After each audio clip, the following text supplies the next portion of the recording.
গুনাহ নিয়ে কবরে গেলে শাস্তি আর শাস্তি জাহান্নামের আগুন। দুনিয়াতে সূর্যের গরম সহ্য করা যায় না, ও আল্লাহর বান্দা গুনাহ নিয়ে কবরে গেলে জাহান্নামের আযাব কেমনে সহ্য করবা? দুনিয়াতে একটা মশার কামড় সইতে পারি না, জাহান্নামী হইয়া কবরে গেলে ওই কবরে মাটির চাপ কেমন করে সহ্য করবা রে বাবা? ওরে তুমি তো দূরের কথা, সাহাবায়ে কেরাম জান্নাতের টিকিট হাতে পাইয়াও জীবনভর কান্না করেছেন, আল্লাহ আদালতে কেমনে দাঁড়াবো। আবু বকরের নামাজ কত সুন্দর, তেলাওয়াত কত সুন্দর, জিকির কত সুন্দর, তাদের আমল কত সুন্দর, তাকওয়া ইখলাস, এরপরও জান্নাতের টিকিট হাতে রেডি, এরপরও কান্না কান্না। নবী বলেন আমি দেখি রাতের গভীরে আমার হুজরার পাশেই তো মসজিদে নববী, ভেতরে কান্নার আওয়াজ, রাতের গভীরে কে কাঁদে? আমি নজর করে দেখি জান্নাতের 1 নাম্বার সাহাবী আবু বকর নামাজে দাঁড়ায় দাঁড়ায় কাঁদতেছে। আমি জিজ্ঞাসা করলাম, এরে আবু বকর, আপনি নামাজে দাঁড়ায় কাঁদেন কেন? বলে আল্লাহর আযাবের ভয়।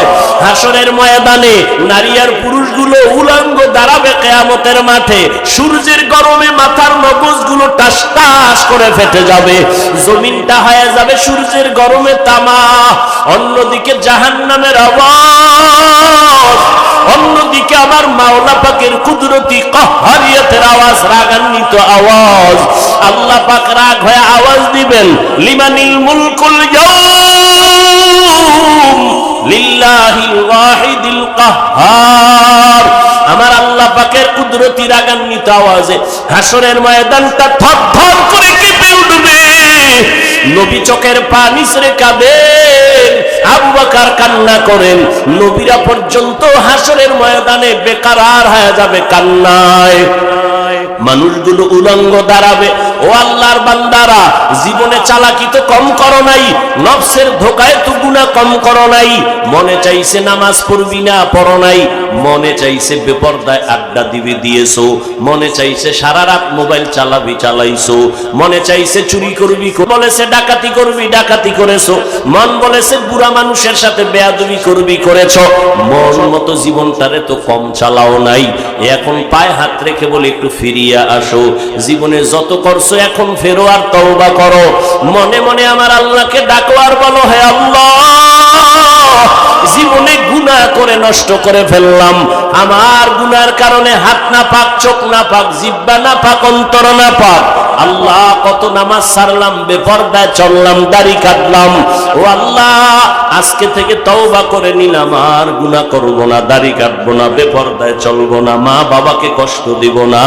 উলামায়ে কেরামের পরামর্শ নিয়া নবীজির তরিকা মেনে 5 ওয়াক্ত নামাজ পড়ব, আদর্শ একটা সন্তান হইয়া সমাজকে আলোকিত করব, মা বাবাকে কলিজা ঠান্ডা করব, আমার ব্যবহার দিয়া আলেম ওলামাদের কলিজা ঠান্ডা করব, আমার ব্যবহার দিয়া মুরব্বীদের অন্তর ঠান্ডা করব, আমার ব্যবহার দিয়া আমার বন্ধুদের অন্তর ঠান্ডা করব।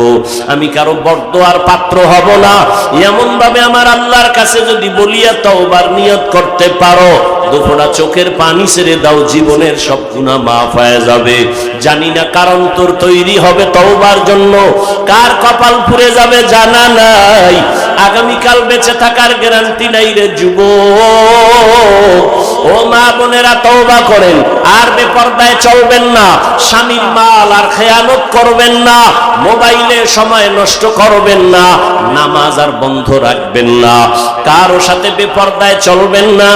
মরিয়া গেলে সাদা কাফনের প্যাকেট হয়ে কবরে যাবেন। সন্তানেরা মা মা বলে ডাকবে, আর জবান দিয়া কথা বলতে পারবেন না। ওই বাঁশবাগানে পড়ে থাকবেন, কেউ আর খবর আপনার নিবে না।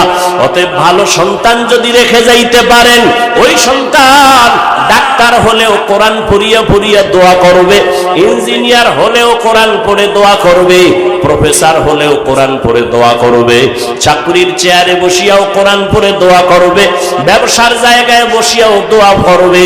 এমন একটা সন্তান দুনিয়াতে রেখে যান, যেই সন্তানটা কোরআন তেলাওয়াত ভুলবে না, নামাজ ছাড়বে না, কারো সাথে খারাপ ব্যবহার করবে না। ও বাবাজিরা, তওবা করেন, মনে মনে আমার আল্লাহকে বলেন, আল্লাহ, মরিয়া গেলে যাব, তুমি তো হায়াতের মালিক, তুমি তো রিজিকের মালিক, সম্মানের মালিক, আর গুনাহ করব না, তওবার নিয়ত করে ফেললাম।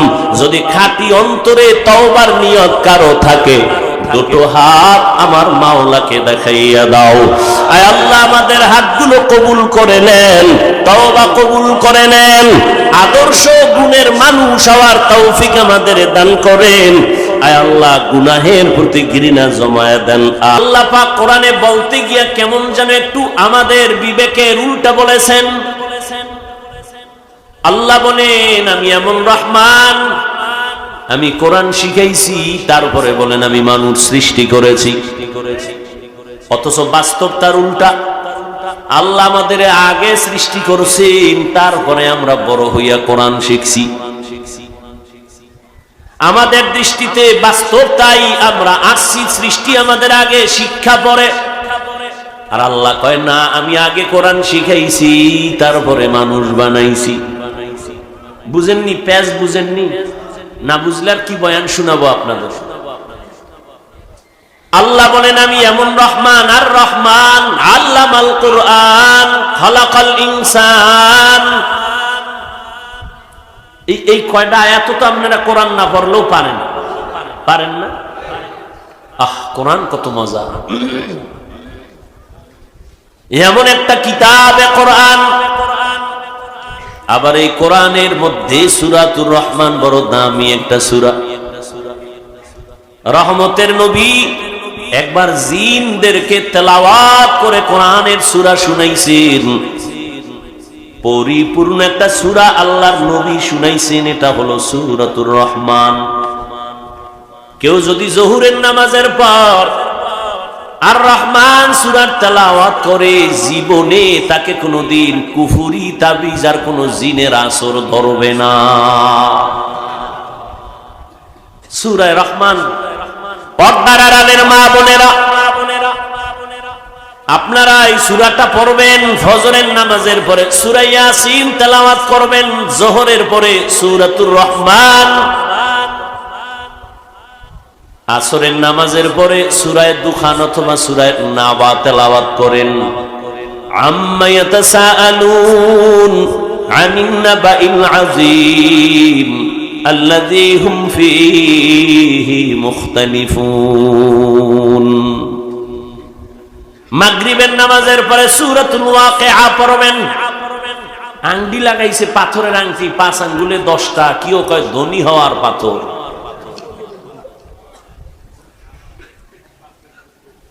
ধনী কি পাথর বানায়? ধনী বানানোর মালিক কে? ইয়া আইয়ুহান নাস আনতুমুল ফুকারাউ ইলাল্লাহ ওয়াল্লাহু হুয়াল গানিয়্যুল হামিদ।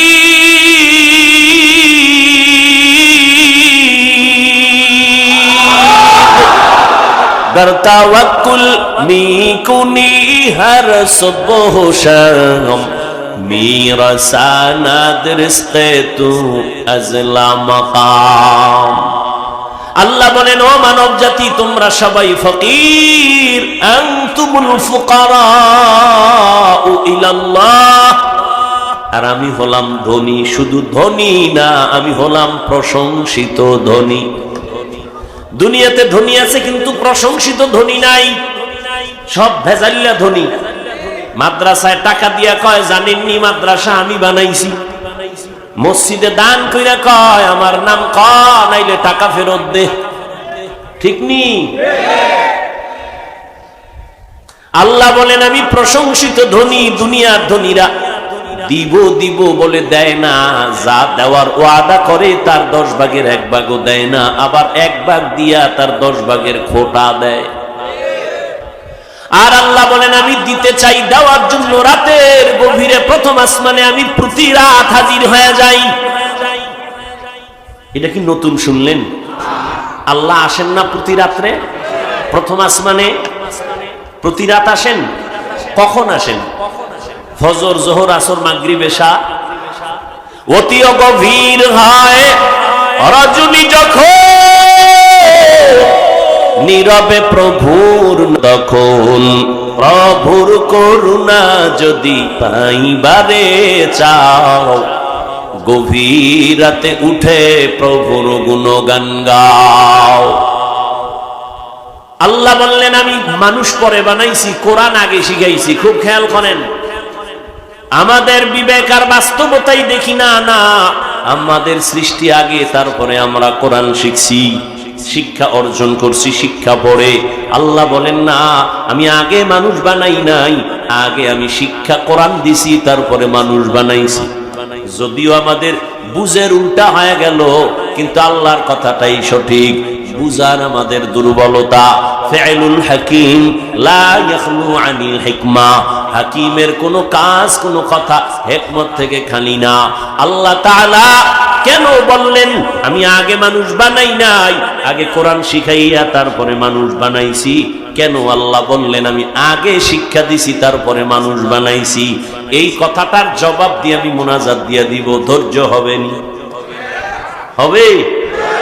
আল্লাহ তৌফিক দান করেন। আরো আস্তে করে বলেন আল্লাহ আমাদের কবুল করেন। ও আমার কলিজার যুবক,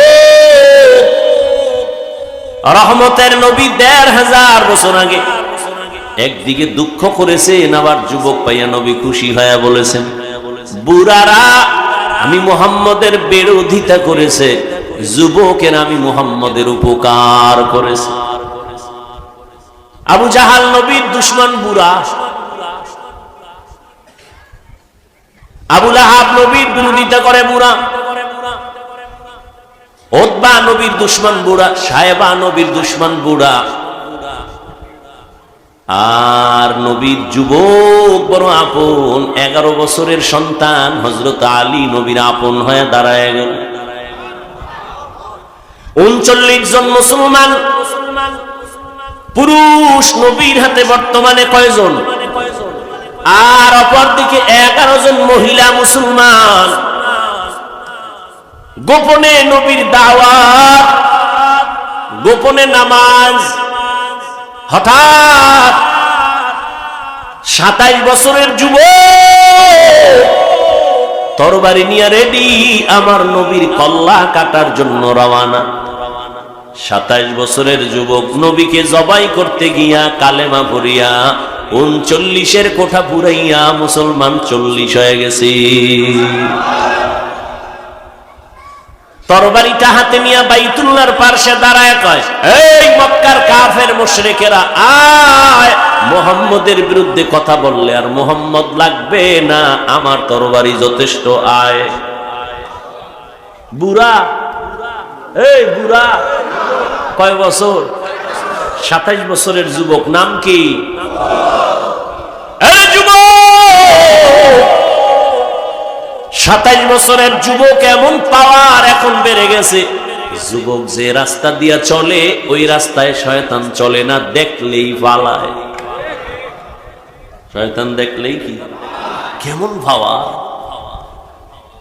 বাংলাদেশের এক চালাক বাঙালি কয় শয়তান আমারে দেখলেও ভয় পায়। কেন? আমি ওর থেকে বড় শয়তান, আমি যেই পরিমাণ আকাম জানি শয়তান এটির খবরও জানে না। যুবকেরা নবীর উপকার করেছে। ও যুবক, তোমার এই বয়সে তুমি কি উপকার করেছো নবীর ধর্মের জন্য, নবীর আদর্শের জন্য? বরং তুমি আজ বিছানায় বসে মোবাইলটা নিয়ে সারা রাত কবিরা গুনাহ করে করে রাত্র কাটাইয়া চেহারাটাও নষ্ট করেছো, যৌবনও ধ্বংস করেছো, জীবনটাও বিপন্ন করেছো। না লেখাপড়া আছে, না পরীক্ষার রেজাল্ট ভালো আছে, না মা বাবার সাথে তোমার ব্যবহার ভালো, না কোনো আলেমের সাথে ব্যবহার ভালো, না এলাকার কোনো মুরব্বীর সাথে ব্যবহার ভালো।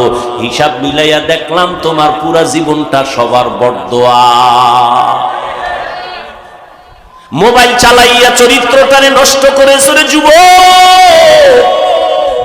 মনে মনে মাও তোরে বরদোয়া করে, বাবায় বরদোয়া দেয়, এই দুশ্চরিত্র সন্তান আমার দরকার নাই।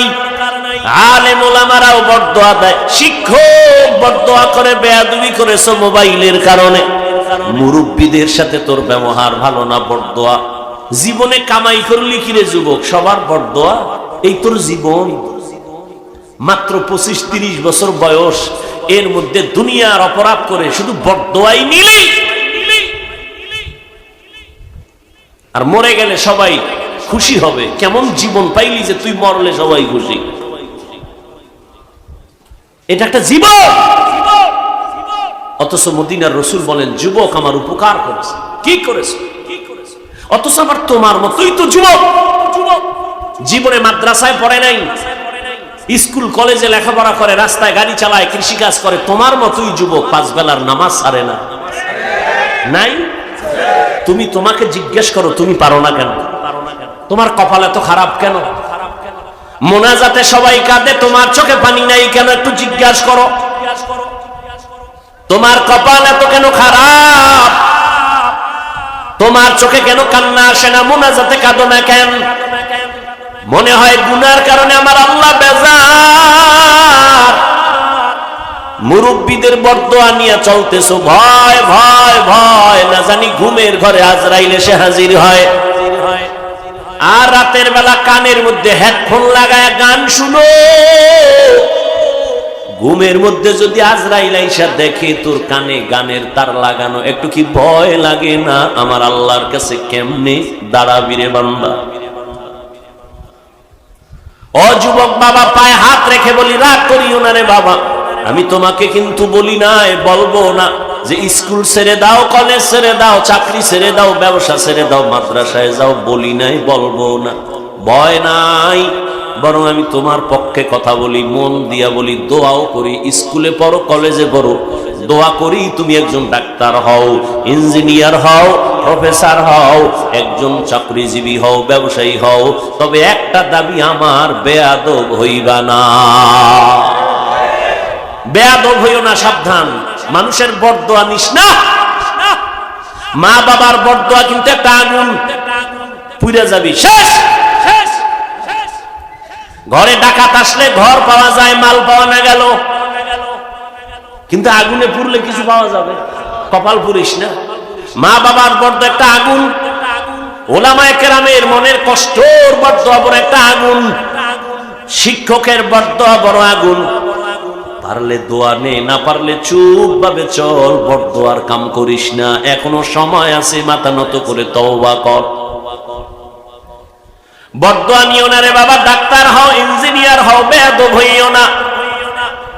তোমার আচরণে যেন কোনোদিন মা বাবা কষ্ট না পায়, তোমার ব্যবহারে যেন কখনো আলেম কষ্ট না পায়, তোমার ব্যবহারে যেন কখনো মুরব্বীরা কষ্ট না পায়, তোমার বন্ধু বান্ধবেরা কষ্ট না পায়। আজকে যদি ধৈর্য সহকারে আর সামান্য একটু সময় আমাকে দাও, আল্লাহ কেন বললেন? আমি আগে কোরআন শিখাইছি, তারপরে মানুষ বানাইছি। রহস্যটা জানলেই বুঝবি আসলে মানুষ হইতে পারো নাই। বক্তা হওয়া সহজ, মুফতি হওয়া সহজ, ডাক্তার হওয়া সহজ, ইঞ্জিনিয়ার হওয়া সহজ, কোটিপতি হওয়া সহজ, চেয়ারম্যান মেম্বার এমপি হওয়া সহজ, ইমাম হওয়া সহজ, খতিব হওয়া সহজ, মুহতামিম প্রিন্সিপাল হওয়া সহজ। আল্লাহর কসম, মানুষ হওয়া সহজ না। আজকে শুনে যা, আমার আলোচনা এটাই। মানুষ কাকে বলে এটাই আমার আলোচনা, শুনে যা। আর রহমান আল্লামাল কুরআন খালাকাল ইনসান। আল্লাহ বলেন, আমি আগে কোরআন শিখাইছি, তারপরে মানুষ বানাইছি। ও আল্লাহ, আপনি উল্টা কেন বলছেন? বুঝি না। মুফাসসিরিনে কেরাম এবার জবাব দিতেছেন, শুনে নাও। আল্লাহ যেই অর্থে মানুষ বানাইছি বলছেন, ওই মানুষ আর এমনে মানুষ আলাদা। দুনিয়াতে যত মানুষ আছে, মানুষগুলো বিভিন্ন ভাগে বিভক্ত। একদল মানুষ আমরা বংশগত মানুষ, একদল আমরা জন্মগত মানুষ, আর একদল মানুষ হলো গুণগত মানুষ। আদম নবীর বংশে আমরা দুনিয়াতে আছি, তিনি আমাদের বংশগত বাবা, তার আমরা বংশগত সন্তান। খুব বুঝেন, আমার আব্বার ঔরসে আমার জন্ম, তিনি আমার জন্মদাতা বাবা, আমি তার জন্মসূত্রে সন্তান মানুষ। বুঝেননি বাবারা? ছেড়ে দিব? আর একটা হলো গুণগত মানুষ। ভালো করে বুঝেন, আল্লাহর কাছে বংশগত মানুষের কোনো দাম নাই, জন্মগত মানুষের কোনো দাম নাই। যদি আদমের বংশে জন্ম নিলেই মূল্য হয়, ও ফেরাউন জান্নাত পাবে, সাদ্দাত পাবে, আসলে পাবে না। পাবে? এমনকি আদম নবীর চোখের সামনে কলিজার দুইটা সন্তান হাবিল আর কাবিল, হাবিল জান্নাতি, কাবিল জাহান্নামী, বাবার সামনে বংশগত পরিচয় মানুষ হলে নাজাত পাওয়া যাবে না, শুধু জন্মগত মানুষ পরিচয়ে নাজাত পাওয়া যাবে না। দুনিয়াও তার বিফল, আখিরাতও বিফল। একমাত্র গুণগত মানুষ আল্লাহর কাছে নাজাত পাবে, এরা দুনিয়ায়ও সফল, পরকালেও সফল। বংশগত মানুষ কি মানুষ বলেন? বলেন এবার বুঝেন গুণের মানুষ কারে করে। বুঝাবার আগে একটু উদাহরণ দেই, ভালো করে আমার খেয়াল করেন। ও পর্দার আড়ালের আম্মা জানেরা, জমিনে সমস্ত মানুষের আসল জায়গা আপনারা। যদিও আল্লাহ আপনাদের নবী বানান নাই, সব নবীদের মা বানাইছেন। আপনাদের এত দাম, এত মূল্য, আমি আলাদাভাবে আপনাদের বয়ান করলে সময় যাবে রে মা। আপনাদের কত মূল্য আল্লাহ দিছেন। আল্লাহর কসম করে বলি, একটা কথা মনে রাখবেন পর্দার আড়ালের মা বোনেরা, ইসলাম, আল্লাহ, রহমতের নবী যেই সম্মান নারীদের দিয়েছেন, দুনিয়ার কোন ধর্মের পণ্ডিত আর কিতাব এই সম্মান নারীকে দিতে পারে নাই। পারে নাই তো পারে নাই, চুপ থাকছে না, অপমান করেছে, অপমান। হিন্দুদের ধর্মের কিতাব খুলো, নারীদের উপরে জুলুম করেছে। খ্রিস্টান ধর্মের কিতাব খুলো, নারীদেরকে ঠকিয়েছে। একমাত্র নারীদের সম্মান মর্যাদা দিয়েছে ইসলাম। বুঝি না, বুঝার চেষ্টাও করি না, এ কারণে ডাক্তার হইয়াও গাদ্দার। তাসলিমা এমবিবিএস ডাক্তার, যেমন তেমন ডাক্তার না, কিন্তু কপাল খারাপ। হ্যাঁ, গুণের মানুষের বড় দাম। গুণের মানুষ বুঝার জন্য উদাহরণটা বুঝেন। এই যে মাইকে কথা বলি, এটা একটা মাউথ। কথাটা যেখান থেকে বের হচ্ছে স্পিকার, মাইক। এই যে মাইক কোম্পানি মাইক বানাইছে, এটা কাজের জন্য না আকামের জন্য? এটা কাজের জন্য। ভালো করে উসুলটা, মূলনীতি মনে রাখবেন। যেই বস্তুটা যেই কাজের জন্য বানানেওয়ালা বানায়, ওই কাজটা ওই বস্তুর গুণ। মাইকওয়ালা মাইক বানাইছে আওয়াজ দেওয়ার জন্য, তাহলে আওয়াজ দেওয়া মাইকের গুণ। বাতিওয়ালা বাতি বানাইছে আলো দিবে, অন্ধকার দূর করবে, তা আলো দেওয়া বাতির গুণ। পাখাওয়ালা পাখা বানাইছে বাতাস দিয়ে ঠান্ডা করবে, বাতাস দেওয়া পাখা। ঘড়িওয়ালা ঘড়ি বানাইছে টাইম ঠিক মতো দেওয়ার জন্য, টাইম ঠিক মতো দেয়া ঘড়ির গুণ। যেই বস্তুটা যেই কাজের জন্য বানানেওয়ালা বানায়, ওই কাজ হলো ওই বস্তুর গুণ। তাহলে বলেন তো মাইকের গুণ কি? বাতির গুণ কি? পাখার গুণ কি? ঘড়ির গুণ কি? এবার চিন্তা করেন, আল্লাহ মানুষ বানাইছেন কোন কাজের জন্য?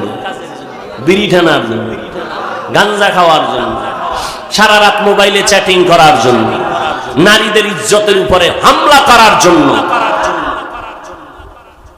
আল্লাহ মানুষ কেন বানাইছেন? আল্লাহ বলেন, ওয়ামা খালাকুতুল জিন্না ওয়াল ইনসা ইল্লা লিয়াবুদুন।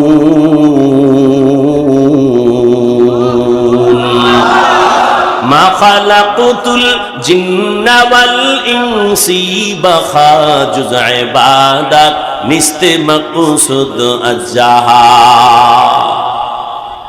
ভাইরা আমার, ভালো করে বুঝো। আল্লাহ বলেন, আমি জিন আর মানুষ বানাবার একমাত্র কারণ, বেশি কারণ না, একটা কারণ, ইবাদত। কি জন্য বানাইছেন? একমাত্র ইবাদত। ইবাদত মানে কি? সারাদিন রোজা রাখা, সারা রাত নামাজের মুসাল্লায় দাঁড়ানো? হ্যাঁ না, দুনিয়াতে মুমিন মুসলমান যা করবে যা বলবে সব ইবাদত। খানা খাবেন ইবাদত, ঘুমাবেন ইবাদত, বাজারে যাবেন ইবাদত। মক্কার মুশরিকেরা কয় কেমন নবী আবার বাজারে যায়? আল্লাহর আইন বাজারে যাও ইবাদত, ঘুমাও ইবাদত, হাসো ইবাদত, কান্না করো ইবাদত, ব্যবসা করো ইবাদত, চাকরি করো ইবাদত। ভালো করে বুঝেন, নামাজ পড়া ইবাদত। তবে এটি বিনা কারণে মন মতো না, দুইটা শর্তের বিনিময়ে যা করব যা বলবো সব হবে আল্লাহর সন্তুষ্টির জন্য। যা করব যা বলবো সব হবে মদিনা নবীর আদর্শে। নবীজির আদর্শ মতে আপনি ব্যবসা করেন ইবাদত, নবীজির তরিকায় নামাজ পড়েন ইবাদত, নবীর আদর্শ মেনে আপনি ঘুমাবেন ইবাদত, নবীর আদর্শ মেনে বাথরুমে যাবেন ইবাদত, নবীর আদর্শ মেনে হাসবেন ইবাদত, নবীর আদর্শে আপনি কান্না করবেন ইবাদত, নবীর আদর্শে নামাজ পড়া যেমন ইবাদত, নামাজ না পড়াটাও ইবাদত, নবীর আদর্শে রোজা রাখা যেমন ইবাদত, রোজা না রাখাটাও ইবাদত।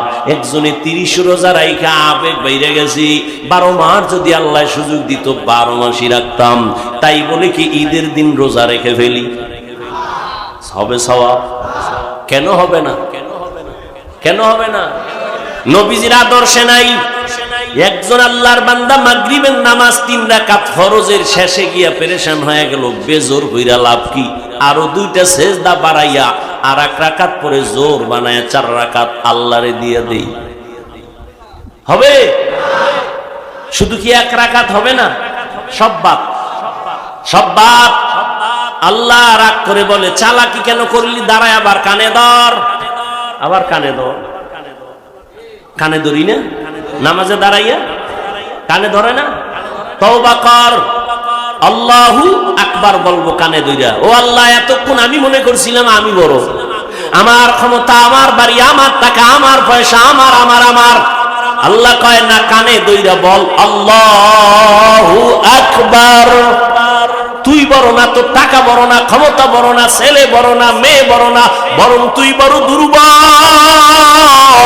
একমাত্র বড় যিনি, তিনি হলেন কে? কানে ধরে ক আল্লাহু আকবার, কপালটা মাটিতে লাগায় বল আল্লাহু আকবার। আল্লাহ আমাদের বুঝার তৌফিক দান করুন। তাহলে আল্লাহ মানুষ বানাইছেন ইবাদতের জন্য। ইবাদত হলো মানুষের গুণ। এখন ইবাদত কেমনে করবেন? নামাজ পড়তে কইছে আল্লাহ, রুকু দাও সেজদা দাও কেমনে দিব? যাকাত দাও ফরজ কেমনে দিব? রোজা রাখা ফরজ কেমনে? নিয়ম কানুন শিখা লাগবে নি? লাগবে। নিয়ম কানুন যদি শিখতে চাও কোরআন শরীফ লাগবে নি? লাগবে নি? কোরআন যদি শিখতে চাও আলেম লাগবে, আলেম ছাড়া কোরআন শিখা যাবে না। কোরআনের মাধ্যমে ইবাদতের নিয়ম শিখিয়া ইবাদত করো। যদি ইবাদত করতে পারো তো তুমি গুণের মানুষ হবা, আর গুণের মানুষ যদি হতে পারো বিনা হিসাবে জান্নাত। আমার বয়ান বুঝে থাকলে বলেন তো, গুণের মানুষ হওয়ার জন্য এতক্ষণ যা বুঝাইলাম, মানুষের গুণ ইবাদত। ইবাদতের নিয়ম শিখতে হলে লাগবে কোরআন শরীফ, কোরআন শিখতে লাগবে ওলামায়ে কেরাম। সব কথার শেষ কথা কি? কোরআন দিয়েই বান্দা ইবাদত শিখায়, ইবাদত করবে, গুণের মানুষ হবে। এদিকে টার্গেট করে আল্লাহ বলেন, আমি আগে মানুষ বানাই নাই, আগে কোরআন শিখাইছি, তারপরে মানুষ বানাইছি। অর্থাৎ কোরআনের মাধ্যমে যারা ইবাদত করে গুণের মানুষ হবে, এরাই মানুষ। এই জন্য আল্লাহ বলেন, আর রহমান আল্লামাল কুরআন খালাকাল ইনসান। আমি এমন রহমান, কোরআন শিখাইলাম, মানুষ বানাইলাম। অতএব কোরআন ছাড়া মানুষ হওয়া যাবে না। কোরআনের মাধ্যমে ইবাদত করে মানুষ হও। ও যুবক, আল্লাহর কোরআন পড়ো, কোরআন ওয়ালার সাথে বুক লাগাও, সিনার সাথে মোহাব্বত। কোরআন পড়ো, কোরআন পড়ো, না হয় কোরআন ওয়ালাদের সাথে বন্ধুত্ব রাখো। হাদিসে পাকে দেখলাম, কিয়ামতের ময়দানে এক বান্দার ব্যাপারে ফয়সালা, একে জাহান্নামে নিয়ে যাও। যখন ফেরেশতারা হ্যান্ডকাপ লাগাইয়া জাহান্নামে নিয়ে যাবে, বান্দা বারবার পেছনে তাকাবে। আল্লাহ বলবে, দাঁড়াও, এই ফেরেশতারা দাঁড়াও। বান্দা বারবার পেছনে তাকায় কেন? ফেরেশতারা কয় আমরা জানি না। আল্লাহ কয় তাকায় আমি মাওলা নিয়ে একটু দয়ার দিকে নজর দেই, দাঁড়াও দেখিনি কি দয়া করব। ওর আমলনামাটা একটু তদন্ত করে দেখ, জীবনে কোনোদিন কোরআন শরীফ হাতে নিছেনি? ফেরেশতারা তদন্ত করে বলবে না, কোনোদিন কোরআন হাতে নেয় নাই। দেখো কোনদিন কোরআন ওয়ালার সাথে বৈশা কথা শুনছেনি, মোহাব্বত আসেনি? ফেরেশতারা তদন্ত করে দেখবে আল্লাহর কোরআন ওয়ালাদের সাথে কোনো বন্ধুত্ব নাই।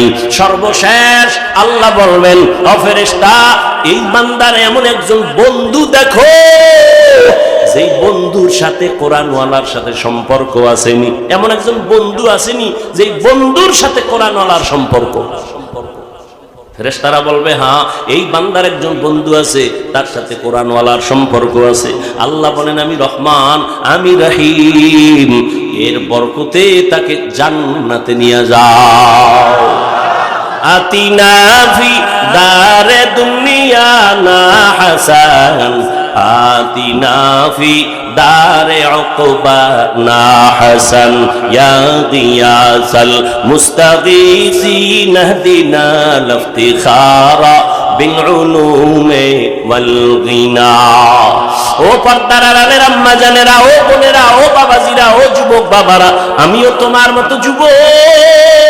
প্যান্ট শার্ট টাই লাগায় দাড়ি কাইটা যদি রাস্তায় চলতাম, কেউ আমাকে কেউ বিরোধিতা করতো না, বাধা দিত না। রে বাবা, আজকে টুপি মাথায় দিছি, মাথা বড় গরম লাগে, তোমার থেকে কম বুঝি না। দাড়ি রাখলে যৌবনের ভাব চলে যায়, তোমার থেকে মোটেও কম বুঝি না। লম্বা জামাটা পরার কারণে শরীরটা বড় গরম লাগে, তাও কম বুঝি না।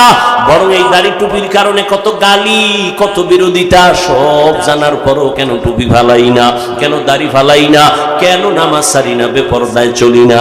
একমাত্র কারণ আমার আল্লাহর কোরআন সত্য, নবীর কথা সত্য। ও যুবক বাবা, তুমিও মুসলমান, আমিও মুসলমান। তোমার আল্লাহ আমার আল্লাহ এক নাকি আলাদা? তোমার আমার নবী, তোমার কোরআন আমার কোরআন এক, কাবা এক, ধর্ম এক, কালেমা এক। দুনিয়া থেকে যেদিন ডাক আসবে, কাফনের সংখ্যা হবে 3টা, তাও এক, কালার আলাদা না, কালারও এক। ও বাবা, আজকে তুমি যতই চালাকি আর করো, কোটিপতি ভাব দেখাও, আমি বক্তা বক্তা ভাব দেখাই না কেন, সাদা কাফনে যেদিন প্যাকেট হয়ে যাব, ওদিন সবার বাহাদুরি শেষ হয়ে যাবে। মালিকের লাশটা যেমন পড়ে থাকবে, গোলামের লাশটাও তেমন পড়ে থাকবে। কোথায় ইমাম, কোথায় মুক্তাদি, সব লাশ একাকার হয়ে যাবে। আর কাফনের উপরে লেখা থাকবে না হাজী সাহেবের লাশ, লেখা থাকবে? কাফনের উপরে লেখা থাকবে না বড় হুজুরের লাশ, খতিব সাহেবের লাশ। কবরের সাইজও হবে এক। কবরে রেখে যখন যাবে, প্রশ্ন হবে 3টা, আমার বেলায় যা তোমার বেলায় একই প্রশ্ন। রে যুবক বাবা, রবের পরিচয় দাও, ধর্মের পরিচয় দাও, রহমাতুল লিল আলামিনের পরিচয় দাও। মায়ার নবী বলেন, গুণের মানুষ হইয়া যারা কবরে যাবে, আর এই 3টা প্রশ্নের জবাব তারা দেওয়া মাত্রই আল্লাহর পক্ষ থেকে ঘোষণা হবে রাউযাতুম মির রিয়াজিল জান্নাহ, তাদের কবরটা জান্নাতের বাগান হবে। আর যারা গুণের মানুষ হতে পারবে না, গুনাহ নিয়ে কবরে যাবে, এরা জবাব দিতে পারবে না। ওদের কবর হবে রাউযাত, ওদের কবর হবে হুফরাতুম মিন হুফারিন নার, জাহান্নামের টুকরায় পরিণত হবে কবর। আল্লাহর কোরআন সত্য, রহমতের নবীর কথা সত্য। রে বাবা, ও যুবক, কয়দিন আর বাহাদুরি করবা? তোমার মতো যুবক যদি রাস্তায় গাড়ি চালাইয়াও নামাজ পড়তে পারে, তুমি কেন পারবা না? তোমার মতো যুবক চাকরি করিয়াও যদি নামাজ পড়তে পারে, বলো বাবা তুমি কেন পারবা না? তোমার মতো যুবক যদি ব্যবসা করিয়াও নামাজ পড়ে, তুমি কেন পারবা না? ও বুড়া বাবাজিরা, আপনার মতো বৃদ্ধ মানুষ হাতে লাঠি নিয়ে মসজিদে গিয়া যদি নামাজ পড়ে, আপনি কেন পারবেন না? ও পর্দার আড়ালের মা বোনেরা, আপনাদের কত মা, কত বোন 5 বেলার নামাজ পড়ে, ঘরের মাল হেফাজত করে, মোবাইলে সময় নষ্ট করে না, সন্তানগুলো আদর্শওয়ালা বানানোর চেষ্টা করে। ও মা, আপনারা কেন পারবেন না? এখনো সময় আছে, তওবা করে নেন। আল্লাহর কোরআন সত্য, নবীর কথা সত্য।